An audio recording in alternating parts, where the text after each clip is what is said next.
It's almost like going DTs as well. It's just like you're doing the secret thing and you don't really want anyone to find out. Yeah. Up to the point where you're really proud of it and then you can just show it up. So yep, that was my strategy all along. Rock solid. Well, actually, now that you bring up DT, the map merry-go-round that we're playing on, I think, is a really good example of where some of those kind of moves can be extremely effective. This is an odd map. I mean, it's so odd. Look, there's not even a description about it on the right. It's just like, figure it out yourself. This is merry-go-round. You do the math over here, guys. Yeah, this is a merry-go-round, not the one that you'd see at the carnival. No, this is the one that you're going to see with carnage on it. It's a 3-player map. It has a rotational symmetry to it. So largely what this means is that the map doesn't give you any lead as to where to go. There is a left and right path that are perfect for counterattacking. When you move out of your main base, you feel very uncomfortable. The center is generally your natural go-to location, but we have these high ground pods that surround it. So it's very easy, those 3 high ground expansions in the middle, to position units there and to really throw a Protoss or a Terran off kilter. And I really think that this matchup is one where the Protoss player is going to struggle a lot with direct engagements, and the Terran's going to struggle a lot with counterattacks. Yeah, you know what's really funny, and this is going to make no sense at all what I say right now, but this map is... Please, I invite it. All right, so this map is in a way really good for drops, but it's also really bad for drops, if you understand what I mean. Well, please, elucidate for us. Well, because like it's hard to put observers in all the right places, and the Zelniger Watchtower only covers the center of the map, so there is always a chance that medevacs will go from the south side or the north sides undetected to your base or your expand, and then suddenly it's like, well, there's 8 Marines stimming into my mineral line, and that's really tricey. But at the same time, once a medevac goes in, and once it goes past that corner of your base, it doesn't really have any room to fly out because of the unique design of this map with this sort of wall of force fields around your base. So it doesn't really make a whole lot of sense, but in a way, it can be pretty effective to drop on this map. But once you go in, you could say it's Hotel California, you know, there's no way out. Yeah, it's so scary when you're in that main base, because everywhere that you retreat, a Blink Stalker can wave at you from below. And sure, you might be able to skirt around the edges of the map, but good luck defending anything else for another minute. I mean, doing the zoning is very, very easy for a Protoss player once they've identified where those medevacs are. So what I love to see out of Terrans are when they go for mass macro mode, they take that early expand, they get 5 barracks up and begin churning out Marine medevac, not even really transitioning to Viking or Ghosts for a little while. Either way, I think this is going to be really cool. Once again, both players had a fantastic regular season. Our Microsoft Protoss player went 8-0, and his opponent from National Instruments went 7-1. So both having an absolutely fantastic record. You could really say that this is a key match in the series. I mean, this will decide what the tenor of the remaining series is. Up in the top left-hand corner, who had the stunning practice regimen of switching to Protoss. From Team Microsoft, it's Wraithlol!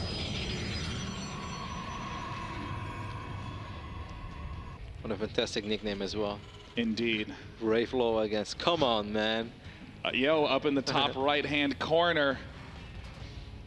He's not the superhero we deserve, but we kind of, that's what we have for now. It's Come On, Man! Well, if he wins this map for National Instruments, then he might be the hero that we need to go to Game 7, Sean. So maybe he is kind of the hero that we need and deserve. I mean, National Instruments putting their hope in Come On, Man. Now, I'm really curious what these two players will bring to the table. They both had a fantastic record, like we said several times already, so they're probably very evenly matched. I think we're going to see something that's very similar to what we normally see at the absolute highest level as well. This is a very early Now, see, immediately, you know, being the professional Protoss players, or should I say professional Protoss choosers that we are, I know you and I's interest was piqued when we saw that probe peek into the main base, and we said, well, what are you doing? But my favorite thing is when a player hides what's normal. This is just a barracks behind the mineral patch. No big deal. However, Wraithlol didn't even see it. Very easy for Wraithlol to begin to think. So Wraithlol might be a little paranoid right now that there might be a very early proxy Rex out on the map that's going to produce a lot of Reapers. We can. Oh, I like this a lot, Sean. He's already working towards a SimCity. It's not a full SimCity yet. For the people who wonder why would you do this, why would you want to create a wall like this as a Protoss, it makes it a lot harder for the Reaper to figure out what the Protoss is up to. So the Reaper has to swing all the way around, and once it goes in, it can go out. Now this is what's very clever about this response. Normally a Protoss player tries to cut everything. Do the no unit expand and then get a mothership core. What we're seeing out of Come On Man is a kind of an old school 2 barracks where he's going to be pressuring with a lot of Marines and some Marauders. Typically won't work because the Nexus is done and 1 photon overcharge and that's all she wrote. But look at Wraith Lol getting a Stalker, getting a mothership core. Now chrono boosting Warp Gate. That's a lot of fear on Wraith Lol. Yeah, I think so as well, unless he might drop something else soon, but I wouldn't really know what he wants to drop since he's been spending most of his gas already. Combat Shield being researched, I like that a lot. Brilliant. I think that makes so much sense when you're just pushing out with a lot of Marines. Combat Shield is much more effective than Stim in this phase in the game. Yeah, I mean, well actually Stim is like 40 seconds from being completed when you normally want to do that sort of pressure. So I mean, I love, and this is the perfect timing. If he kills this probe off before that many Marines are seen, oh, that's perfect. What this looks like right now for Wraith Lol is a very fast hidden factory. That's the first thing I'm going to be thinking there. Oh, I saw 4 Marines at the front. I saw an early gas and no Reaper. This dude's just trying to get some mines at me. And you know, Sean, I was actually quite worried for Come On Man. Even though I like where he's going with this so far, I was worried that he might be moving out with his Marines when he should be at home. Because if you look at the production tab, there's a Stargate on the way, but he's getting a bunker. Normally you could say that's a little preemptive, but it makes so much sense in this game. And yeah. if that Oracle can't do anything at all, that's so good. He sees no expansion. I mean, what's a Come On Man to fear? He's got that bunker loaded up, and of course that's salvageable. I mean, these SCVs kind of have to go a little bit of a distance, but I think that the temporary sacrifice is worth it because, again, all good Protoss mid games need so much gas. Research complete. So Yeah, it's as fine long for as him you to know, make the sacrifice. I couldn't agree more. As long as you know that the Protoss is on one base, you'll be like, hey, I have nothing to worry about. I'm on one base too, so that doesn't mean I'm actually behind. Uh-oh, this is going to shock Wraith Lol. Did you see what he was doing there as well, Sean? He didn't shoot at the Stalker immediately. He moved command right next to the Stalker until he was damn sure that he was going to be able to kill the Stalker. These are small tricks, small moves, but so far, Come On Man is doing everything right. This is an absolutely wild opening from Come On Man, and he is playing it off very smartly. Wraith Lol's trying to peel everything away from the Oracle, but hello, bunker. This is going to hurt if he doesn't get a retreat in time. Oh. Meanwhile, at the front of the base, we see a wasted time bomb just to buy time to escape. I think the only thing that Come On Man could have done slightly better is maybe drop a command center instead of the third Rex. As much as what? What? Oh, you know what? You know, I think one of the best counters to whatever carriers. All right, that is going to be the awesomest. I mean, we can only pray.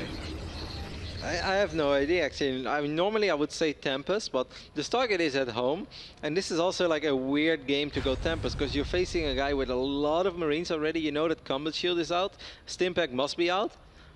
I have no idea where he's going to go with this Fleet Beacon. But Wraith Lol is going to have to be very careful, because he doesn't have a whole lot of units, and right now, in a straight-up engagement, the Terran army is so much more powerful than the Protoss army. You know, I even slightly wonder if that was maybe a misclick and he was intending on getting something different, because, I mean, you can walk through Wraith Lol's logic and understand how he got here. Oh my god, it is a Tempest. I think he's doing it for me, but this is a build that I actually like to use quite often, but I'm afraid that in this circumstance and the way that this game has unfolded so far, that I don't think it's going to work. The good thing for our Protoss is that he is playing as the one-base Terran. Yeah. So if he gets a pylon up on the high ground, if he's able to contain his opponent, he can start dropping force fields, and every time units squeeze through, he will be able to just chip away, and eventually with the Tempest, he can start shooting them one by one. But normally when you want to do this build, you want to get the Stargate out on the map, so your Tempests are there a little bit quicker, and you can actually put a lot more pressure on your opponent. But yeah. This is interesting, Sean. Well, I mean, Wraith Lol, I feel like, was in this spot where he was saying, wait, I haven't seen anything yet. He's okay, Yeah, okay, look, listen. Look, did I tell you that this is a league where we take fun very seriously? Because here you go. I feel that Nexus is out of position as well. Like, it's closer to the ramp for a photon overcharge, but I don't think it's on the right place for... Oh my god, it's an Android Nexus. Yeah. Well, I mean, I think that he started off and was so convinced that there was going to be an all-in. What? I think he was so convinced there was going to be an all-in, invested heavily in all these extra bells and whistles, and then upon seeing his opponent actually in his main base with a solid amount of Marine Marauder, he just said, well, you know, this is the way it is now. Do we have a medevac on the field already? Looks like no, actually.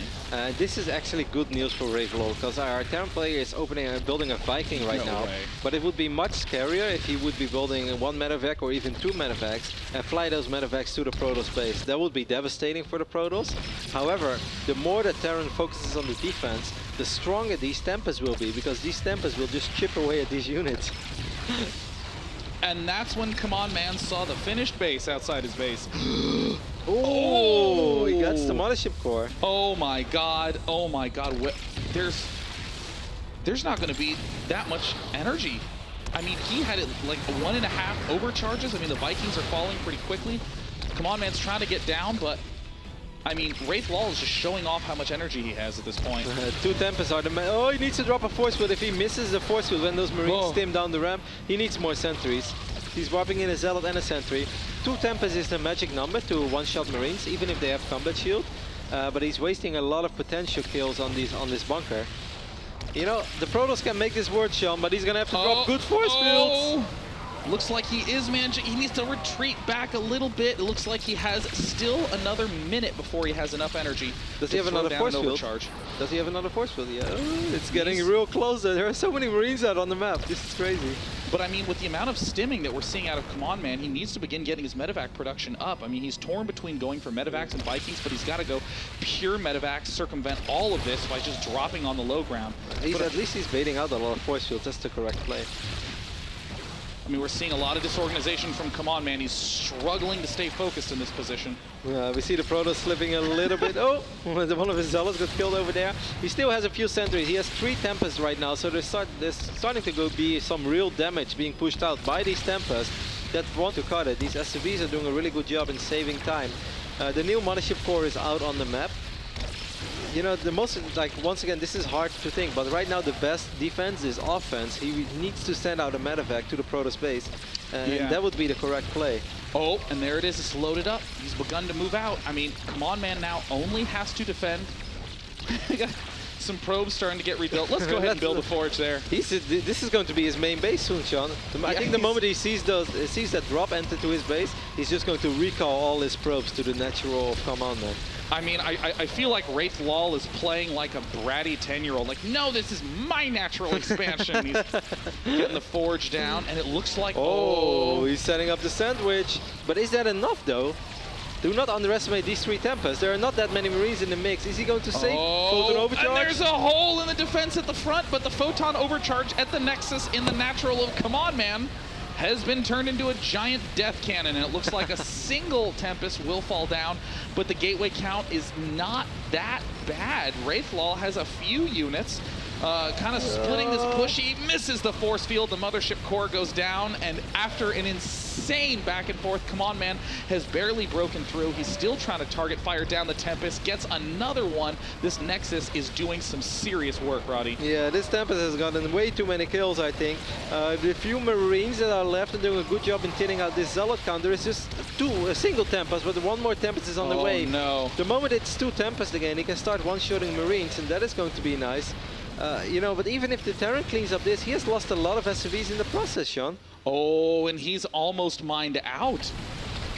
Oh, look at these Zealots as well. They're going to do a really good job. As long as these Zealots just protect the Tempest, and these medevacs are running so low on HP. This is getting really ridiculously close. Like, this is so close. But I think that the Protoss player with good micro, and so far he's displaying that. Look at that. He's moving back the Tempest, killing those Marines. And of course, the Marauders can't kill the Marines. I think our Protoss player is able to do this, Sean. I think he's going to make it work. Oh my god. I mean, it's units just being rallied in. The Zealots actually take out the Marauders, and it looks like Command Man has decided the Nexus needs to be the target. I think he's going to have to gather everything together. Oh, the Marines that were in the bunker now get unloaded. He's just darting past. He's got one of them down, but gosh, Tempest have so much health. I mean, he just needs to focus on destroying this army that's right in front of him. I'm loving this. I've always wanted to cast a Proxy Tempest game, and it hasn't really worked up to this point. And this wasn't really the Proxy Tempest that I had in mind, but I still love seeing it. We even see Brave Law wiping in some cannons. There are just very, very few units left for Command Man to work with. Is there going to be another Photon Overcharge or something as well? Well, we have 3 Tempests now, I believe, and 3 Tempests. Like, 3 Tempests are not going to lose against a handful of Marines. Oh my God, I don't believe it. It looks like the Nexus is down at half-life. And he's gonna stim, he's gonna have to retreat to the bunker. Yeah, he has to summon. The template right now has to regroup himself. He can send units out one by one. That is exactly what you want. Meanwhile, the Protoss is also mined out his main. But hey, he has another base. He has a base in the base of Command Man. For his part. This is all the base I've ever needed. We see 2 Vikings on the production tab right now as well. But 2 Vikings are normally not going to cut it against 3 Tempests. 4 Tempests. Our Protoss players pulling off the Tempest rush. I love it. Oh my God. I mean, this is spectacular.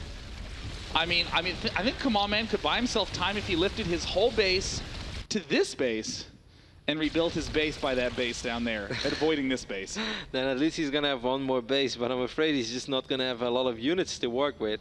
He has a little bit of money left in the bank. He's going for Widow Mines right now, which is a smart decision because the Oracle has died, so there is no more detection. At least, no, actually the Oracle is still alive. It's on the right side of the map. Well, it looks like Wraithlaw is just going to do a pretty standard 20-minute transfer to the natural expansion of the enemy. There are 6-7 Marines right now shooting at these Tempests, but like you said before, Sean, these Tempests have so much HP.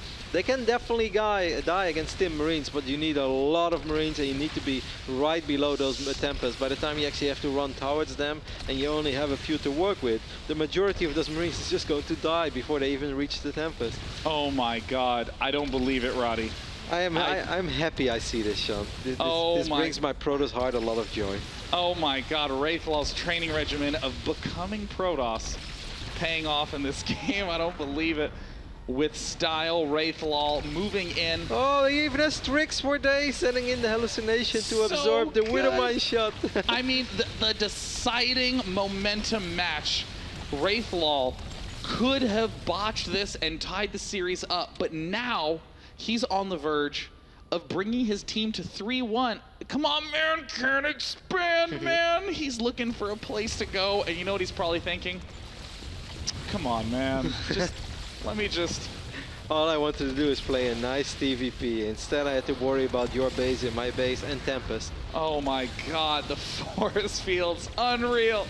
I don't believe it. It's GG, Roddy. The first time. Oh my God. It's the first time I'm ever able to cast a Proxy Tempest game. Well, it wasn't really a proxy, but it was still a one-base Tempest rush. I loved it from start to finish. Oh my God, that was divine. I feel great. This is what Protoss dreams are made of. But I mean, like, it wasn't just a Tempest play that worked.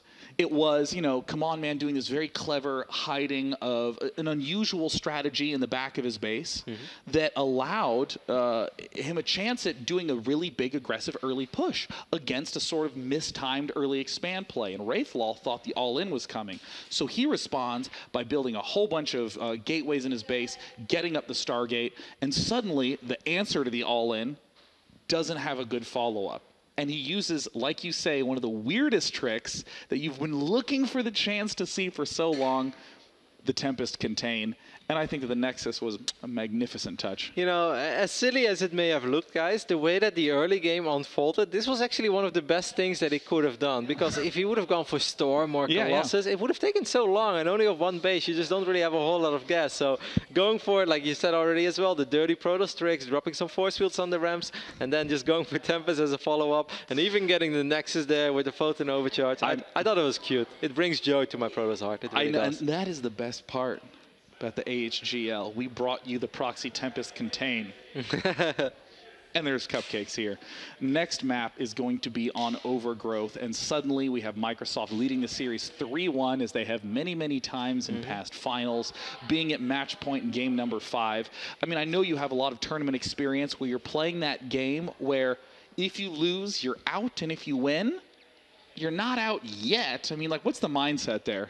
I guess you kind of just have to forget about it, Sean. I think right now it's just all about trying to enjoy the game and just doing what you have practiced for. You know, the guys came all the way from Austin, which I think is super cool as well. Some of them even recently went to the other tournament, the Lone Star Class Invitational. So I think that's super fun. You know, you just have these StarCraft fans. One week they're visiting a tournament, the other weeks they're playing in it. So I think the most important thing right now for our player from National Instruments, who is Solid Luck, I believe, is just to enjoy the game, perhaps bank on some of that Solid Luck, and just try to do what he has been doing throughout the season, because he does have a good record. Well, we're going to be stepping away to a brief break while we get the next match set up, and also to take a little breather. We had 2 intense games in a row, 37-minute game on Altersim, and then that game. So in the meantime, definitely hop over to AHGL.tv. We have a competition that we like to throw every year, the poll for the greatest team motto, which you'll see up on screen. Of course, Roddy's trying to show off his cinnamon cupcake. Those cupcakes are so good. I noticed. Oh, okay, so we have the which StarCraft 2 team has the best motto. I'm going to skip the first one. We have National Instruments, graphical system domination. By the way, National Instruments did the code for Lego Mindstorms, just so you have that personal connection. Groupon, cheese at a discount. We have Amazon paying for us. Our drones can fly. Just to get a stew on that. And of course, the team that has won the League of Legends Championship and is one game away from winning the StarCraft Championship, Microsoft's. Macro hard, Microsoft. Head over to HGL.tv, submit your votes, and we'll see you after this short break, and we will be at match point in Game 5.